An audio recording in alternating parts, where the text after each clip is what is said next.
Greetings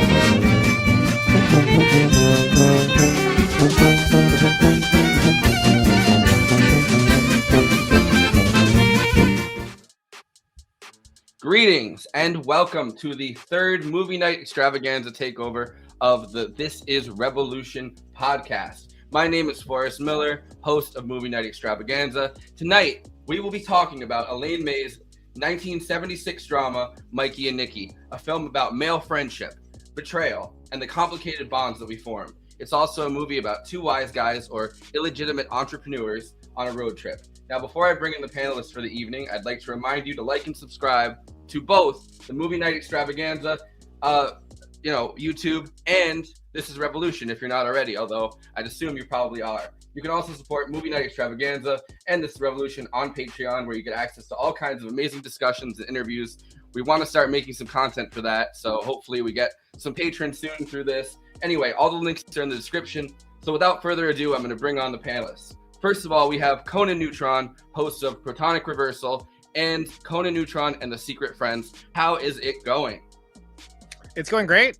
I'm happy to be here. I think Mikey and Nicky is a hell of a watch, and basically soon after I saw it, it was probably my one of my more favorite recent discoveries, being in the last year or two, and it holds up to repeat viewings, and I'm really looking forward to discussing it with you guys. Yeah, it seems to be a movie that really wasn't, really kind of got rediscovered, right? Like the Blu-ray came out in 2019, and it seemed like for a few decades between then and the release, it kind of slipped under the radar.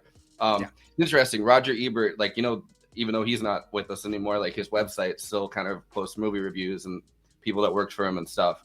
And I was reading the one in 2019, the Blu-ray, when the Blu-ray was released, and they did another review for it. And it was interesting that I don't even think they reviewed it that heavily when it came out. Anyway, our second guest tonight is Majority Report frequent contributor Matthew Film Guy Weiss, with no the coming. That's cost extra. The is if you want to take his class, his film discussion class that is happening right now. If you want to promo that for a second. Yeah, you can go to my Twitter at Langdon Boom and see the pinned tweet, which is to my online film appreciation class. We watch a new movie every week and then get on Zoom to have a pretty deep, we do the hard work, we do the heavy work when it comes to films. We watch some serious stuff. It's good to have a group of people to chew it over with. And we go to some deep places on movies. So come check us out. It's actually every Tuesday for the next, 7 Tuesdays still. You can also go to my letterbox and see all the movies that I've shown in it to give you a taste of what you're in for. Does Sam Cedar still have family members that are in it? Or yep, his sister is still a member of the class. At one point I had 2 Cedar sisters, but I guess one is busy. It's the class meets at noon on a Tuesday, so it's a lot of retired people and students, and fewer people in the middle. But it's actually a really cool eclectic group. But sometimes people have jobs. I don't know where the priorities are. I don't, but So you should come to the class. Well, no job is also no income, but I recommend everybody. I think you know somebody that might be able to hook you up. Let's talk about it. All right. Yeah. So I want to play the trailer first. This is the trailer that Matthew you sent to us to play. Would now be a good time to mention, show my hand, that I feel like this is probably my all-time favorite movie. Yeah, I was gonna ask you to give us that intro. Not gonna be cagey about it.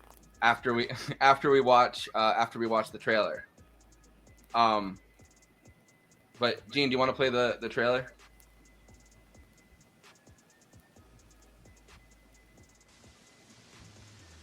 Peter Falk is Mikey. I got a terrific suggestion for you, Nick. I suggest you find somebody you can trust. John Cassavetes is Nicky. They're gonna kill me, Nick. They're gonna kill me. Mikey and Nicky. On a night like this, there are no rules.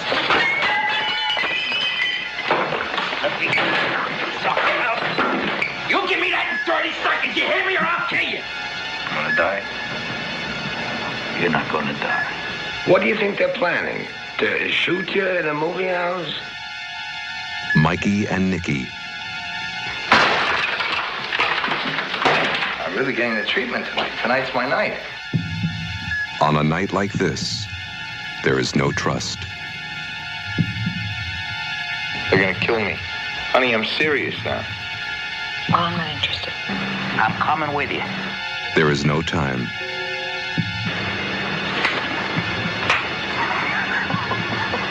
I know it for a fact they're gonna kill me. You are not going to die. On a night like this, there is no choice. Peter Falk, John Cassavetes, Mikey and Nicky. Written and directed by Elaine May. Ma, if anything happens to me, Mikey did it. Yeah, I really like that music kind of adds a completely different element of suspense than the actual movie has. It's like that nonstop sting. Yeah, the cutting of that trailer is like exhibit A for you can make a trailer that does not represent the movie. I mean, it does in some moments, but it's so funny how they really wanted it to be like a desperate, paranoid 70s thriller. Yeah, like they add, because I think that this movie really is doused in paranoia. Like the entirety of it is doused in paranoia, especially the beginning. But the paranoia is actually represented in a really interesting way, and I'll get to this after, after we have you, introduce this as your favorite movie. Because in terms of Matthew Film Guy, if he says that this is his favorite movie, I think this is really an opinion that everybody should heed. So do you want to give us the background and why this is your favorite movie? Okay, well, I'll just say I completely understand why this movie sort of got ignored. I mean, it's extremely difficult to pin down. It's many layers of film. In a lot of ways, since Elaine May came from a comedy background, it is a kind of pitch black comedy.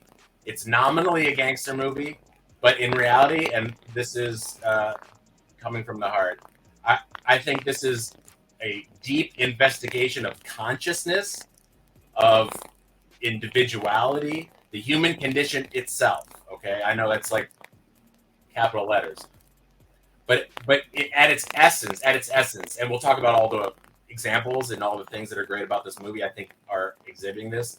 It's a movie that asks us what it costs and what it gains us to realize that we have an inside and an outside, right? Like our inner selves and our social selves. And it makes us face a lot of very painful truths that we spend, most of our lives trying to ignore. Yeah. And so maybe going through the basic plot. The basic plot is really simple, right? Nicky is it's ridiculously simple. You want to take that? So just Nicky is at the beginning we don't know whether he's actually done it, but a bookie has gotten killed after robbing the mob boss that both he and Mikey work for, and he feels like he's next, and he's holed up in a hotel room, and he calls Mikey, who's his childhood best friend, and he asks for help, and he's basically begging for help, but he's also afraid that Mikey's been sent by the mob boss to kill him. So there's this element of paranoia throughout the first 20 minutes, and from there it kind of turns into a road trip as they run from place to place, and a hitman is chasing them, and Mikey is on the phone with the hitman throughout the entire baby.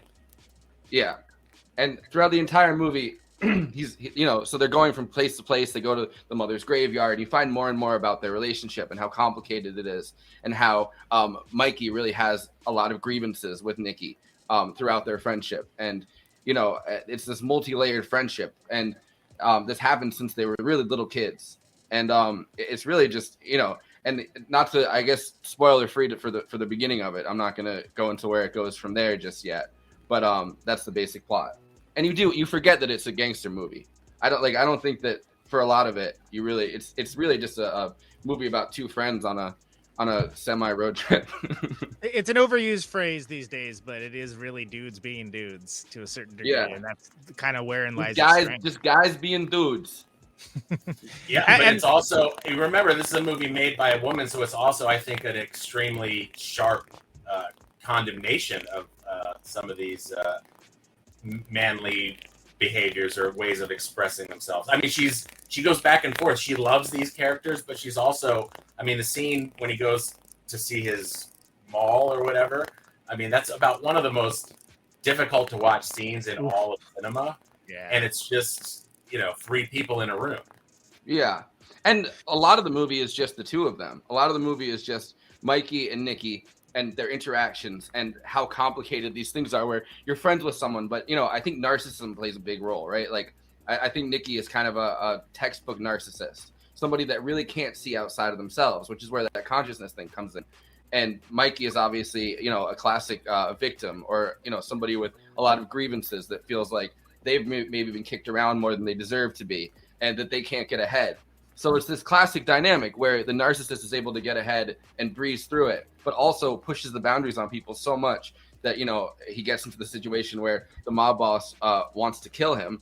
And then somebody like Mikey, who's completely loyal to everybody in his life, but is also just such an, annoying person to be around at times, I think. And just so, just has such a victim complex that it's like really hard to just want to be around the guy, despite the fact that he's probably the most loyal friend that in some ways that you probably will ever have.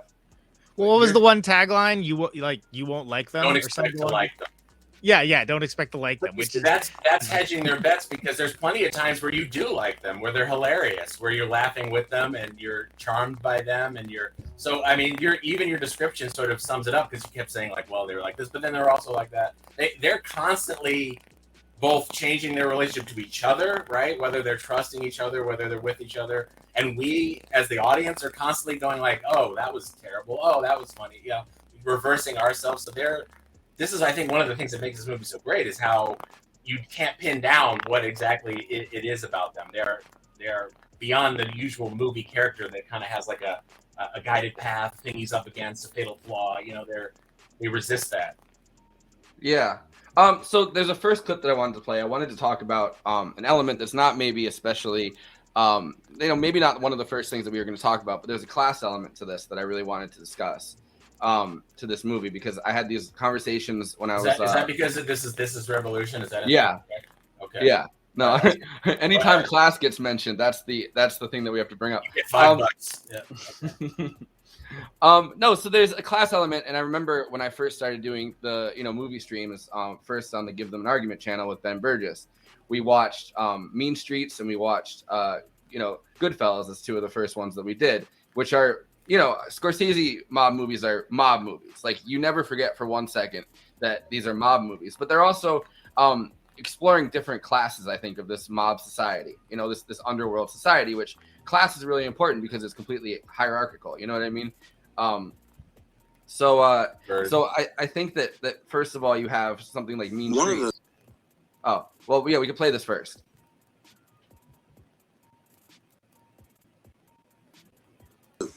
Points that I knew I wanted to talk about tonight was the fact that Mikey and Nicky are two characters from a class of society that I haven't seen put on the screen.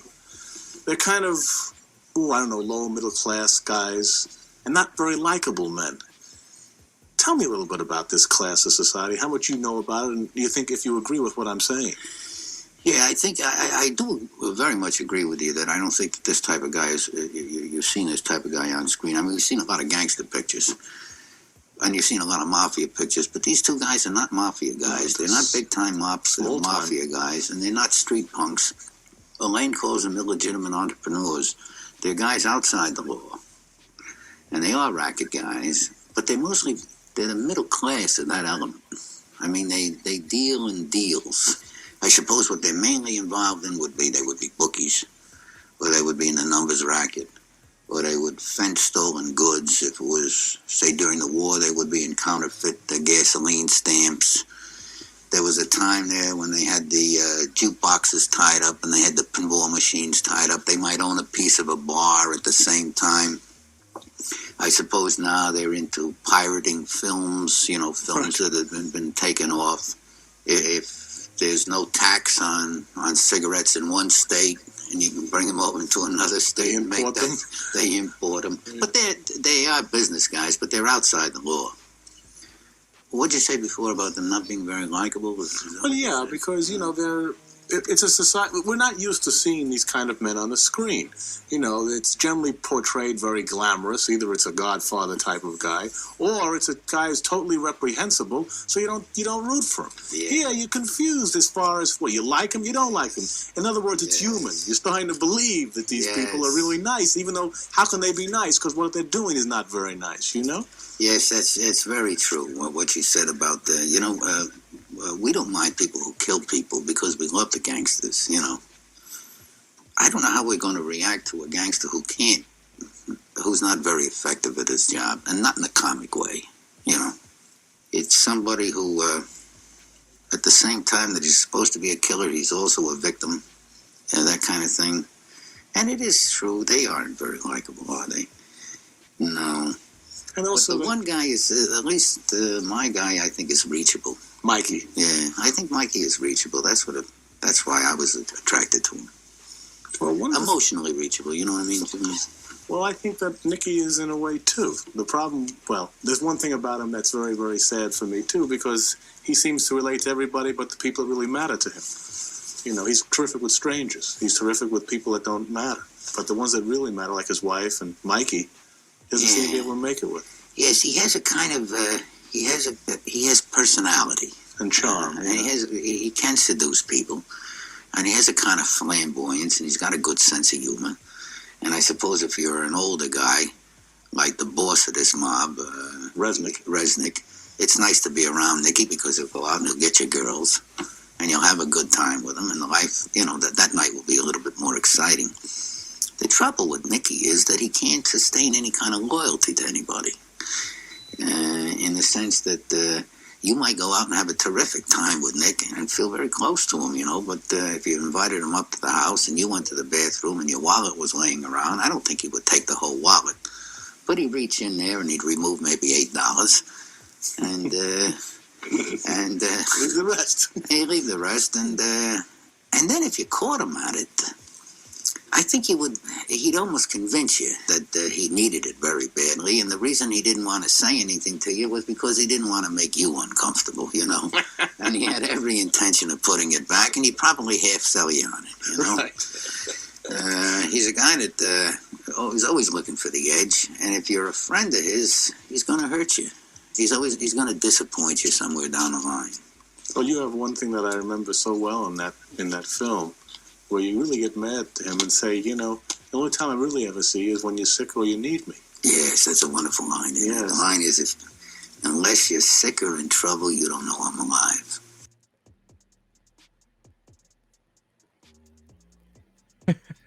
that is a really good line. That is I think one of the best lines in it. Unless you're sick or... Keys into it. Yeah. But yeah, I think that the first part of that clip, the class society of it, right? Like you have different movies coming out, and obviously and I think it had the same producer as, I don't remember if it was this movie or another one of Elaine May's movies, but The Godfather, kind of one of the producers was the same producer on The Godfather that produced this, and The Godfather really is like the top echelon of that society, right? Like you never feel anything or really get to know anybody on the low end of the mafia spectrum or on the crime spectrum or on the Wiseguy spectrum. Those people are not involved in that movie whatsoever. It's literally like the royalty. It's like the royalty of the mob world. Right. And then, I think Mikey and Nicky makes Mean Streets look like the landed gentry, it's these guys are like, these guys are not, they're not high rolling and never will be. And look, they get Ned Beatty as a subcontractor. They're never going to get one of their guys to kill him. It's not. And he's that not important. even he's not even like a good subcontractor because he only has he says he has like 4 or 5 other guys he really does stuff for. He's a very he's not one of the subcontractors that they're really looking for in any capacity. It's years before, but he has big I'm not even supposed to be here today Clerks energy about the whole thing. I'm like, aren't you trying to kill a dude? But I love it. His scenes are almost kind of like a whole other documentary, like on the life of the downtrodden hitman. Yeah. But I wouldn't. I don't know if I'd agree that this makes Mean Streets look like the landed gentry, because I don't think that they're. I mean, they're not street guys. You know, Mean Streets really is. They're street guys. They're the street level guys. They're the ones that, like, somebody owes somebody else money. They're the ones that have to make that, you know, make that trip to go see the person, probably not kill the person, just kind of rough them up a little bit and say, like, you know, they're the punks kind of running around the town that are kind of just fucking people up and doing stuff here and there. And I think somebody like Mikey or Nicky might use one of those people to get something done. But they aren't, you know, gangsters themselves. They're like bookies, like they said. You know what I mean? Like, they're people that have their hand in the mob world a little bit, but aren't necessarily actually climbing that ladder in any capacity. They're mob adjacent in a lot of ways. And also, Forrest, I hate to break this to you. Every once in a while, I will say something I don't actually mean for comedic effect. No, So. I know, but I was trying to place this in a certain hierarchy, and I do think that it's hard to tell where these guys would be and where street guys are, you know, on that hierarchy. But I mean, in neither case are they high rollers. I think it's interesting though that I would probably put these guys a little bit higher up than some of these street guys who literally are the most expendable possible mob like associates. Thug A, B, and C that like Batman beats up, you know, in like the cutscene. I know Matthew's such a big superhero fan. I wanted to make sure I got that in there. And video game fan. Someone in the comments said Keitel's character is closer to a higher echelon of mobster than the small time hoods in May's film. Yeah, I mean, he has his uncle or whatever is he has that nepotism connection in Mean Streets. But like, just saying, like, these are not the guys that are running around in the streets is what I'm saying. You know what I mean? Like, they're, I guess maybe in some capacity they'd be the ones that are getting collected on, right? Like, well, Peter Falk can pass for a legitimate businessman in like a middle class, you know, security patrolled neighborhood. So that's basically your biggest sort of entry into like what his level of earnings are. I think this is a mob movie only because Elaine May had this story in her family relatives that either knew of or somehow were involved in a similar situation. You know, I don't think she's interested in the deconstruction of the mob in the way that definitely Coppola was, or maybe even Scorsese was. Although Scorsese had a real personal story, the whole Catholic guilt and everything in that too. Yeah, no, it's sort of like a vehicle. It's like the least, I think, big insignificant aspect of the movie, except that it puts them in a place where they can kind of act crazy. They can kind of feel like they can get away with anything. They can kind of act, because, you know, all her movies are people who are like socially unacceptable, basically, and like about where the line is between, you know, behaviors that you want to do and ones that the world is sort of you know, keeping you from having to let out. But gangsters are a kind of a convenient, you know, they can walk into a bar and try to start a fight. I mean, obviously Cassavetes is at the height of all of that stuff, but you know, I think it's a vehicle for that. Well, it creates a frenzy. I mean, it creates a frenzy that doesn't really happen in regular life, right? Like, I mean, we don't in like a normal, people might be kind of downtrodden and you know, feeling like in this kind of heightened situation, but you're never really in daily life in that kind of heightened situation where you're in a hotel room freaking out thinking someone's coming to kill you. Right. You know, unless you've done something, or unless you're, you know, some kind of criminal or a mobster, like, you know what I mean? Like, that's really the only time that you could create a situation that frenzied in which the rest of the movie can kind of jump off from. I just think Elaine May is asking what does it mean to be a normal person? Like, she is she is notoriously difficult to work with, perfectionist. You know, the story of the making of this movie is its whole own episode of the legal wranglings and the subterfuges and everything. Yeah, do you want to go into some of that? I mean, it's worth going into and reading more of your own to get the full backstory. But basically, she signed a contract saying that you know, she had a final cut, and the studio changed hands as it does, and then she threatened to basically steal. She stole and shuttled away reels of the film when the studio demanded them back, because she took her years and she didn't even get anywhere. And she and Cassavetes and Falk were like hidden out in Chinatown in like an abandoned warehouse editing this, apparently, and they had to like send private detectives to find her. So anyway, I just think this is a metaphor for how difficult the creative process is for her. How she's not a very smooth social operator, basically, and that's why it's so funny and bizarre. It's because it's all these scenarios that these characters who don't obey those laws keep getting into, and it's like it's exaggerated, it's wild, it's crazy. Well, a big thing is that there was a deal that she had struck with the first studio, I think, where she got final cut. But then on top of that, she traded away that any overproduction that had like any overtime on production, more like anytime the movie went over budget, it would come out of her cut, like her money cut. So financially, when they started going way over production, it started draining away the money that she was going to get from it. And the studio tried to renegotiate and say, all right, well, look, you don't have to pay this much money. It's millions of dollars, but then now we get final cut. Which is apparently all the court fees wound up being more than what they would have just paid her. When they finally, all was said and done, what they would have owed her. Actually, I can just tell you this: there's like not very many books on the subject, but this guy wrote this one. It's sort of like a personal memoir of his enjoyment of it, but also chock full of a lot of history. If you're interested in those kind of facts. Oh, nice. Stories. It's compelling. Yeah, I found that Peter Falk, the entire interview, really interesting because he had signed on before there was any real plan to make this movie. Like, he was kind of the first person that Elaine May, because they had acted in movies before. And he says earlier in that interview, he said, the movie that they had acted in together wasn't very good. But she said, hey, I have this new idea. Here's a script. And he read it. And he's like, I'm really into this idea. And then John Cassavetes is obviously someone he was friends with. But originally they had, I can't remember who the other actor is, but it wasn't even the first. It was Charles Grodin. Yeah. Who was in Heartbreak Kid. Heartbreak Kid. The other Elaine May, great work. We are talking about Mikey and Nicky, the 1970. Someone said in the comments, "What are you talking about?" We're talking about That's Mikey and Nicky.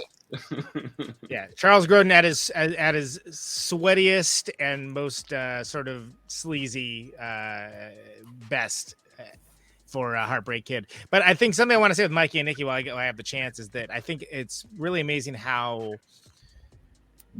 meticulously crafted it is while seeming very ephemeral, like of the moment. Shot. Yeah, you forget that, it's not like if you watch Goodfellas, you're like, I am watching a gangster movie right now. I am watching these gangsters be gangsters and doing the thing that gangsters do. You forget about that when you're watching Mike and Nicky. You're just watching these two guys that clearly have been friends for forever, but like have massive problems as well. And like you just like learning their entire lives in a night.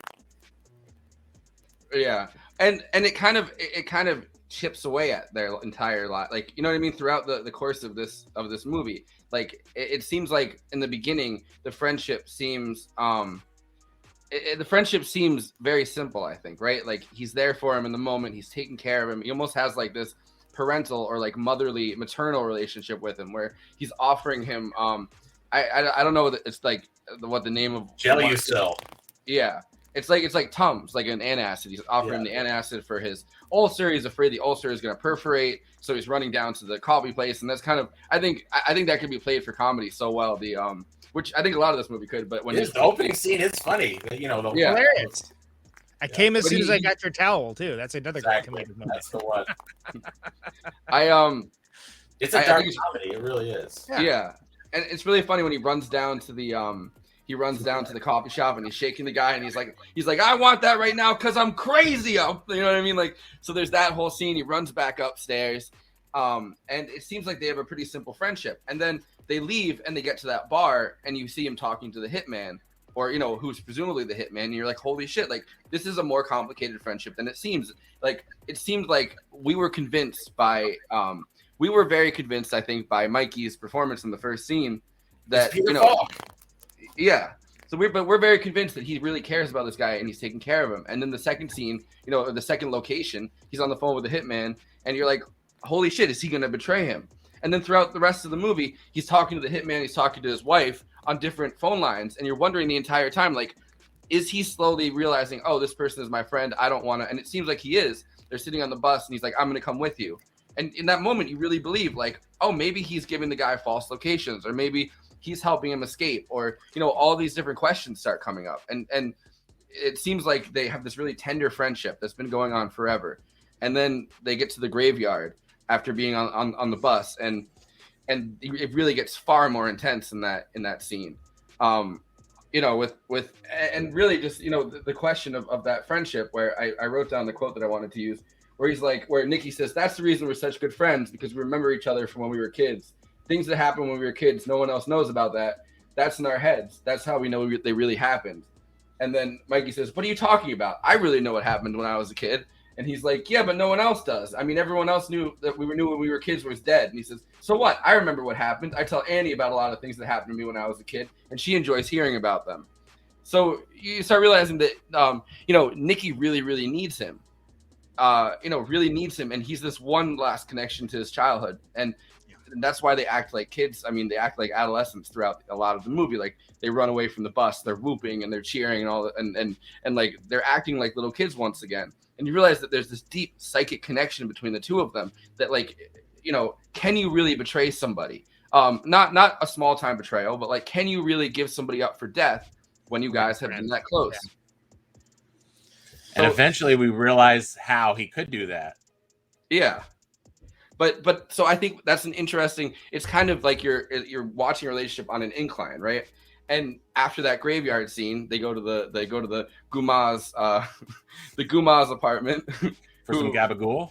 Yeah. I don't think they did. You got anything in this fridge? You got some? I mean, they work for Jewish gangsters, so they must have gone for gefilte fish. I don't know, whatever. Well, no, Mikey's a Jewish gangster. Nicky is a Catholic. Yeah, right. The mother's in the Catholic. But remember, Mikey brought Nicky in to the ring, so he vouched. Also, I mean, that's also it's an interesting scene where they're in the graveyard and he's doing the Kaddish or whatever. He's trying to do like the prayer for the deceased. Even though he doesn't believe that there's anybody there afterwards. So another one of these great contradictions that these guys have. And you know, we haven't even talked about the Godfathers yet, the guys that they're working for, because their casting is actually sort of like a meta, I think, statement.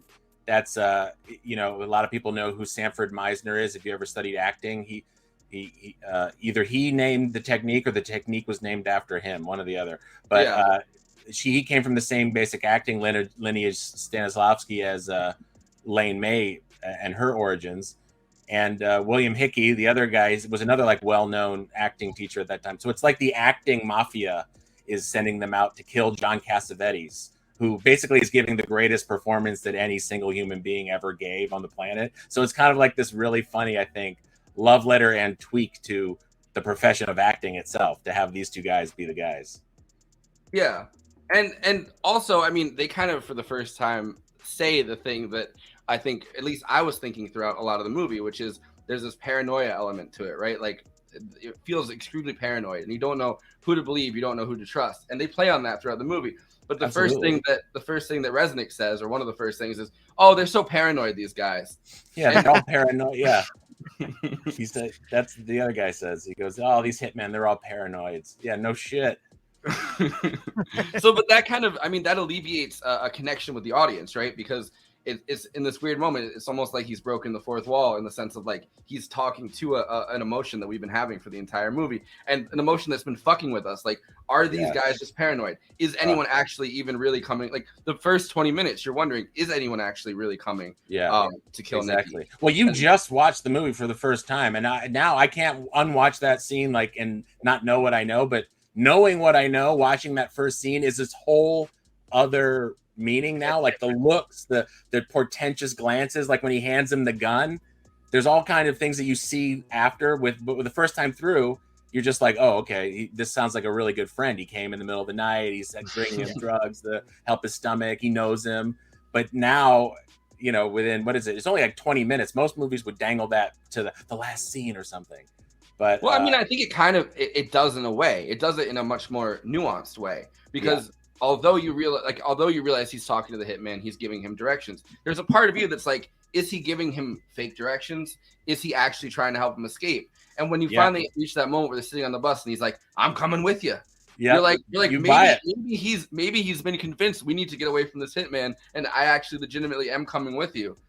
And then that reaction comes from that great connection they make in the graveyard, which is like the most, like, this is like when you try to write drama, like you try to make like switches, you know, like they hate each other and then they fall in love with each other. And if you can do it both ways, like, you know, they love each other, then they hate each other, then they love each other, like, and have it be believable and human and real, like, this movie crosses them up, I don't know, about 5 times, right? And that to me is what's breathtaking about it, because he only said that I'm coming with you. The hitman, even like when he's in the car with the hitman, you're still like, is he giving him a fake guy, and is he letting him escape at the last minute? I mean, when he says "let me out of the car," you know, you get a little bit of sense that he's, you know. But what's his last line, right? Can we talk about last lines? Yeah. Do you want to skip to the end? I don't know. You're giving away a lot of the story, so we might as well talk about it. Or you tell me what's appropriate. Yeah, if you want to talk about it. I mean, I assume that everyone. You know, I just mentioned his last line is "run, schmuck," right? After all of that, right? He's all that time. It has that little bit of you know, it's hard to give up. You know, you mentioned it, Conan, about you know, their relationship. You know, no matter what happens, you can't make old friends after a certain age, right? You don't know this yet, Forrest, but you will someday. It's hard to make old friends after, right? You can. It's that. So the fact that they're old friends puts a lot of weight. You know, even though we see throughout the movie how Nicky treats Mikey like total shit and can't help but do it, but it's kind of like a, you know, scorpion frog kind of story. Yeah. Well, I mean, there's also this strange thing between the two of them, I think, where Nicky, I think, is a classic narcissist, right? Like, he's someone who has narcissistic tendencies in the sense of, like, he can't maintain these close bonds with anybody. His own obsession with you know, getting ahead, his own you know, just this disregard for people, this constant need to just kind of fuck people over to get, you know, what he wants, and then in the moment and not really care about it, and then to do the thing that narcissists do, where you run after the person after the fact, after you fuck them over, and like beg them to stay and be like, oh, you're my favorite person in the world, which by the end of the movie doesn't work on Mikey. Like it does in the beginning, and he throws the watch on the ground from the father, and it doesn't work on him anymore, you know? And so you kind of realize you're dealing with someone with such a big narcissistic personality, but you're also dealing with someone who isn't capable of making any of those instant friendships. I think that someone who would have that narcissistic personality is so good at making those instant connections. People like them, you know, people, and they're going to fuck the person over for sure. But like, you know, people like them. People like in that moment, it's like they've had a friendship with them forever. Like, these connections are easy to make. Mikey's not someone who can make those connections. No. Mikey's someone who, you know, his loyalty. Mikey's very concerned with appearances, wanting to be respectful, wanting to be, you know, he keeps complaining that his brother Izzy, who got sick, he wasn't the favorite. He was the favorite. And you know, he's bullshitting himself the whole way through. He's very controlling and very that's, people don't respond to that, you know. And unfortunately, Nicky is extremely charming and yet almost compulsively dickish. To, you know, even basically he could have had him escape him from the town, right, on the bus, and he's like, no, let's go see that woman, right? Like, he couldn't let it go. He had to, because basically this scene winds up being a humiliation for Mikey and this woman. And you get the feeling that a lot of Mikey's life has been a humiliation, and a lot of it at the hands of Nicky, but specifically he's someone who's very easily humiliated. You know what I mean? Like, he's someone that's been kicked around. Yeah, because he wants everything to look right. He doesn't want his homeowners association to know that he's making money illegally, right? He wants everything to be nice, and, you know, of course, unless when it suits him, or when he's, you know, the gang. That's what the gangster edge comes in, like jumping over a counter and just grabbing what you want. Yeah. Before we go too far away from it, sorry, Conan. I was going to say, before we go too far away from it, I think it's also important to note that, you know, Nicky thinks of himself as the protagonist. A lot of this is about, like, the stories that, you know, he tells himself, the stories we tell ourselves, that he's like the one that has been done wrong in all these situations. Like, and it's a great example of, and I think actually a good low-key example of this movie, of toxic masculinity, which is not something you hear me advocate for very often, but like, this is a great example of it. It's a guidebook, essentially. Yeah, exactly. Yeah. And it does so without being like, you know, womp, hey, idiot, check it out. Remember, this is Elaine May's extremely jaundiced view of the way women are treated in her experience. Yeah. And it's also, I think, it's before like the term toxic masculinity gets into the mainstream lexicon, right? Like, Of course. It could be two generations. Yeah. So I mean, it this makes movie's older than I am, you know. So like, Yeah, it's only yeah. a year younger than me, so. Womp, womp. But I did see it. I saw it in, I'd say, 1993 on VHS. So I've known it longer than I have known life without it. So maybe that's You've known it longer than I've been alive. If it's yeah. 93. Oh, definitely. Let's not go there. How long that list is.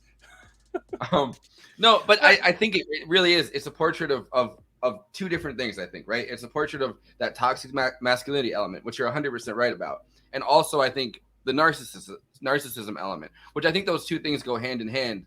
Not always, but I think they do. When it comes to film analysis, I'm very tentative to use like clinical terminology. I think it's useful because I think he has all those traits, but he's not like a textbook example, you know, like there's variety. I mean, maybe all real humans aren't textbook examples, right? Even the ones that are diagnosed, but you know, he's a character in a work of fiction, and I think it's limiting to think of him just in terms of what psychological realism might describe him as. Although there's so much overlap.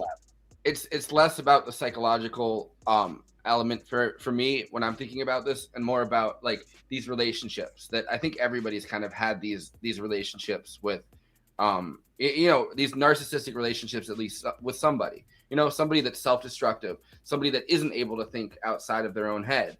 That isn't able to actually visualize the consequences of their actions to other people, and yet at the same time doesn't want to feel like they've been abandoned by, you know, anybody in their life that's close to them. So these destructive actions take place, and then the person chases after it trying to fix it. And it's like, well, maybe don't fucking throw the watch on the ground from the guy's father. You knew, like, you know, it's the father's watch. Maybe don't do that, and you won't have to chase after him and beg him, you know, like. So it's these impulsive actions that he does throughout the movie. But also, I just want to point out that scene where he throws the watch.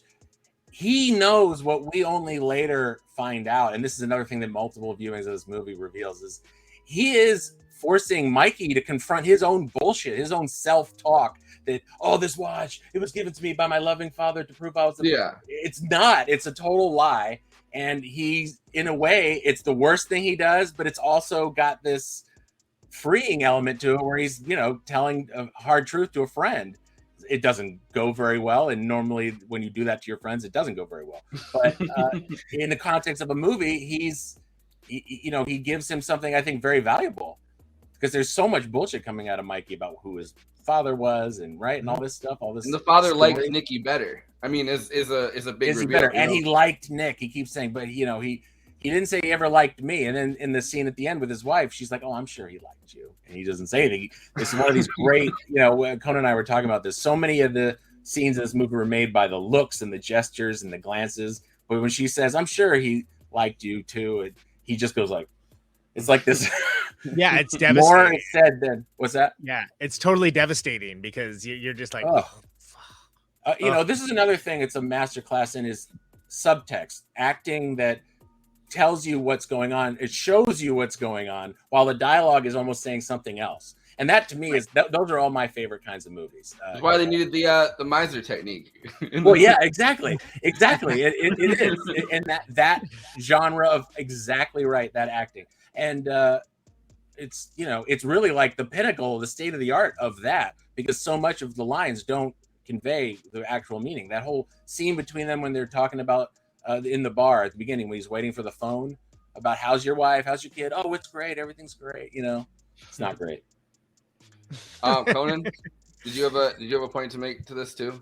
I mean, I agree with it. So I think that it's, again, that goes back to the stories that he's telling himself, the stories we all tell ourselves. And I think part of this is, you know, you see Peter Falk's character kind of gradually reveal the epiphany that he's come to, that, hey, you know, maybe this is kind of a one-sided friendship we have here. And like, what does that mean? Well, what that means for these guys is very different than maybe what it would mean for like fellows, you know, more like ourselves. But with fellas like ourselves, you know, you just stop responding to the person or something, and you hope that that friendship kind of dies down. With this one, it's like, no, you're gonna You might Yeah, get it shot. dies down in a completely different The way. worst thing that could happen to you is maybe you get like some nasty comments on your Twitter. But Yeah. okay. Exactly. Yeah. or somebody blocks you and then makes a Facebook post about it. Like, you know what I mean? Like, Oh, that's I you're didn't like, think oh of that wow, one. Yes, that one's bad too, but not as bad as being shot in the back. Yeah. Well, can I also just say that it's a good example of a genre movie for its time too, because it's like they talk about, oh, where are you gonna go? Oh, it's it's about midnight. Let's go to the movies. Like the whole midnight movie thing. It was sort of like, oh, They that's just so- don't make midnight movies anymore. Like they used don't to. make them like they used to. Everything's about the so much of that- streaming. There's so much great 70s pop culture in this movie because it's like you were saying, they regress to this childhood state. So he goes to buy ice cream and comic books, and they go to the movies. Oh, they got all night ice cream sandwiches or whatever. And he tries to act like the comic books are for his kids, but they're not for his kids. Yeah. Well, another great service, and what's real is at odds with each other. Also, Yeah, that has and I all the think that has one of my- blockbusters are comics now, so obviously that is changed a little bit. But yeah, I can't remember what comic it is that he's holding. I wonder somebody on the internet, I'm sure, knows that. It also has one of the best throwaway comic lines in the entire movie. That scene where he's asking for the Neckos, and then as he walks away, the guy at the counter goes, "I don't even think they make Neckos anymore." Yeah, because he's a big baby. That guy. That reminds me of like, there's all the people like Mikey and Nicky are these crazy, out of control guys that do whatever they want. These like really exaggerated characters, but they keep running into, and this is sort of like the comedy thing. They keep running into these straight men. Right, there's that guy. There's the guy at the deli counter who gets jumped for not knowing how to get out of the rules of oh I can't sell you cream without coffee. Give me 15 coffees. Yeah. And then there's the great Emmett Walsh, the bus driver, who threatens to fight him rather than let him out the front door. yeah, the all whole these bus people scene is enforcing great. rules. Was that? I said the So whole we- bus we- scene is just fantastic. Like, Yeah, no, the bus woman who is- tells him not to smoke. I'm going to tell your mother. This actually takes me to the last topic I want to talk about because we have only 10 minutes left of the stream. Which We don't get back the time we watched the Criterion thing. Okay, that's fine. So I wanted to talk. Polar as opposite kind of the murder night wrap up, isn't it? Boy, yeah. Okay. Yeah. The last thing I want to talk about, I think, is the is the paranoia element of it, right? Which is extremely 70s. And I know that Elaine May wrote this before the 70s, and I know that they were filming it, but they're kind of filming it as Watergate is happening, which I think Literally. But we have this, and I think this ties into Matthew, your idea about inner and outer consciousness, which at the same time we're kind of having this moment in the 70s where we've been afraid for decades of outside forces coming in, right? Like the Cold War, Russians coming in. And during the 70s, we kind of start being afraid of ourselves as a society. Like everything comes in from the inside, like, LBJ lying to us throughout Vietnam, and like our trust in systems going away. And that's a big part of all of these things. The Kennedy assassination in the 60s, like the idea that it could have happened from the CIA, it could have happened from forces inside of our own society. And I think this movie kind of confronts that inner, without actually explicitly doing it. I mean, this inner thought about the paranoia that really takes over throughout this time period. And I think that I'm not saying that it's making a political statement in any capacity, but I think that it is making a statement about the inner paranoia that we feel and whether things are true, and trust comes up over and over again, right? Like Mikey's saying, like, why don't you get someone you trust? And he's like, this idea of trust, and the bus scene is perfect because they make the pact with the guy, and they're like, don't worry, we let him go, you're gonna let the guy on, and I promise he's given us our word, it's fine. They let the guy go, and then they run out of the bus, right? Like, these are not trustworthy people, and yet trust is something throughout the movie that intrinsically like plays such a big role in what in their feelings about everything for the first half. You mentioned that scene where they run off the bus as being they break the trust with the guy, but that's one of the scenes where they work in complete silent agreement. He doesn't signal him. They just both know as soon as that door's open, we're right. It kind of is the most time they're ever in tandem, the two of them. Yeah. So it shows that they have a kind of a trust, or at least a familiarity that is, I don't know, apart from their, I always think that if this is like a satire, it's a satire of all those things we talked about before about masculinity and all the downsides, but it's also a satire of the opposite, like the people who are rule bound, frozen, no imagination, these officious type people, small minded people. Those are all the people that they keep running into there. Again, it's such a multi-layered movie. It's that's one of the stronger moments of their friendship, again, on display, not being told to you, but shown. Right. Yes, exactly. And okay, go.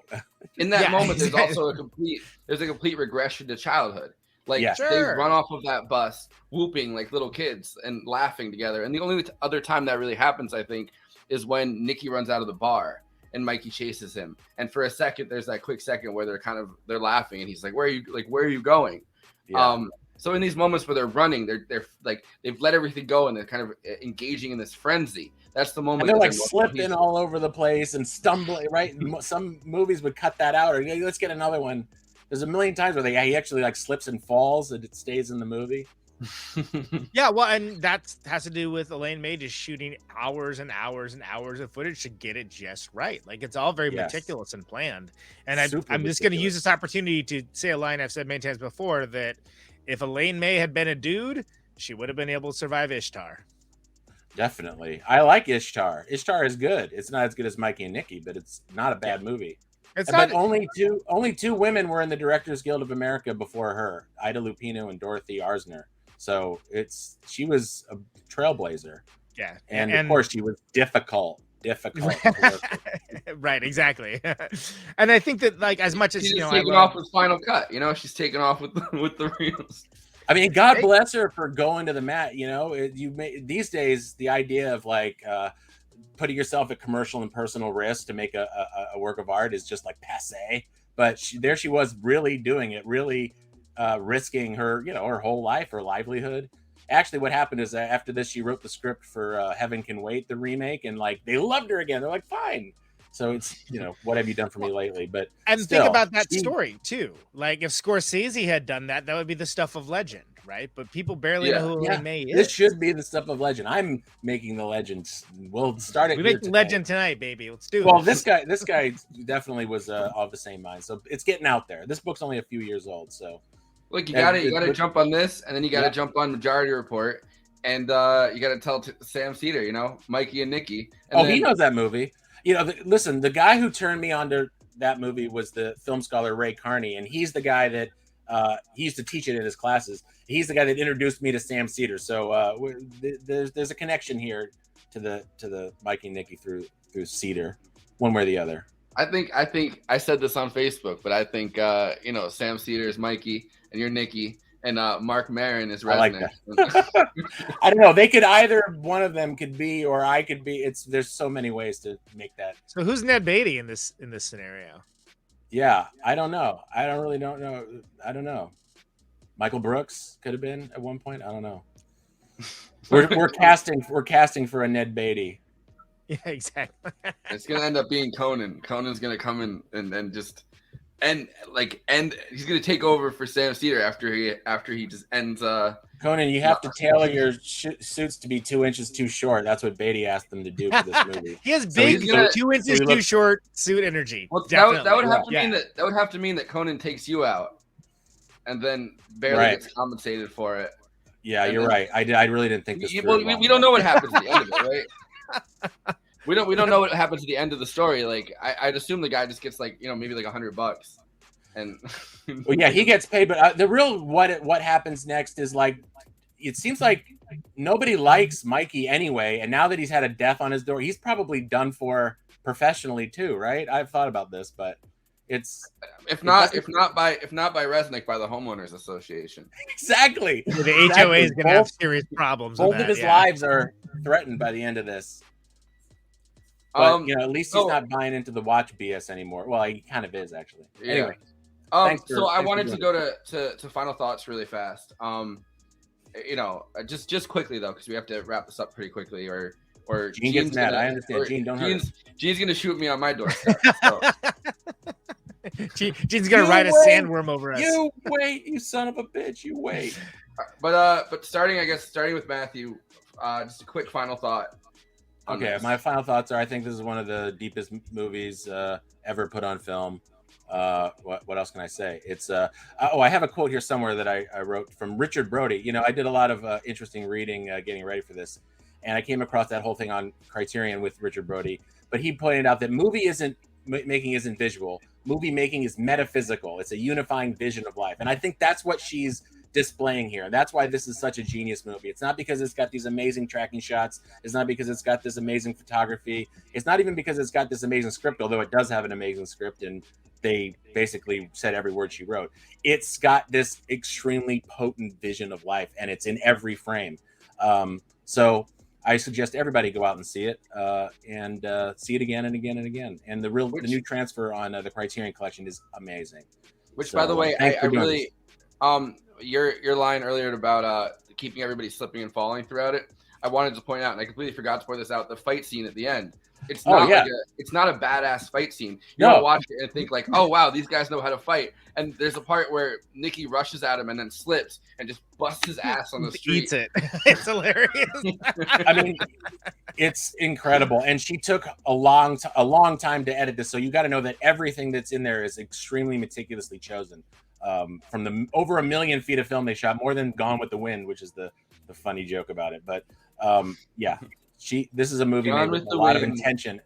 What's that? I said Gone with the Wind, Sunset Boulevard. We got almost to the end. It was 8 seconds till it streams over. And all right, good job.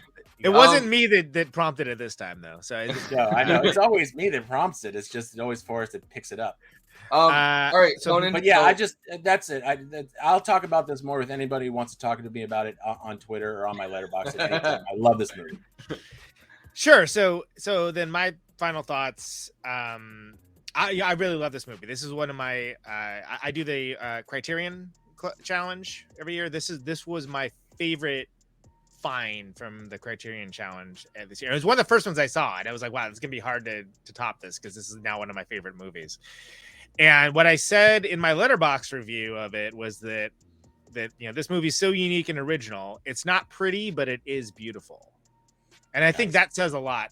If I do say so myself, it says a lot about this movie that it's not brutish. It's just sweaty. It's a sweaty, like Cassavetes is like not like more like Cassavetes. Am I right? Yeah, no, you're wrong. You're very, very wrong. He actually asked for the air conditioning to be turned off. You want to talk about a labor issue? He said, "Fuck the crew if they're hot. I want to look the sweatiest, like I did last night when it was super hot in here." So he made sure that sweat was there. You're right. Well, yeah, by intention, and so that's one of the things that makes the movie so interesting is because think about like a modern movie star, going to. There might be a few of them that would do that, but. I can't. It wouldn't happen. And this is such a wild confluence of amazing things that come together to make a movie that's basically about friendship, about betrayal. And then, like I said, ostensibly there's a fact that these guys are around the outlines of civilization in a certain way, but it's not cool. It's not a gangster movie. It's just these people with a complicated relationship, and I love it, man. It's great, and that's aside Ned Beatty being the world's saddest hitman too. Which is just a beautiful icing on the cake. He's also very sweaty. Yeah, there's a lot of sweaty people in this movie. All right, so I think we're gonna end it there. I don't want to get murdered on my doorstep by Gene, so I am. Where you live? I'm sure you could find out. I'm sure. You want to tell us right now? No. All right. I'm supposed to say that Doug Lane has a Zizek interview on his channel right now. That I'm sure is an amazing interview because those are two incredibly interesting people.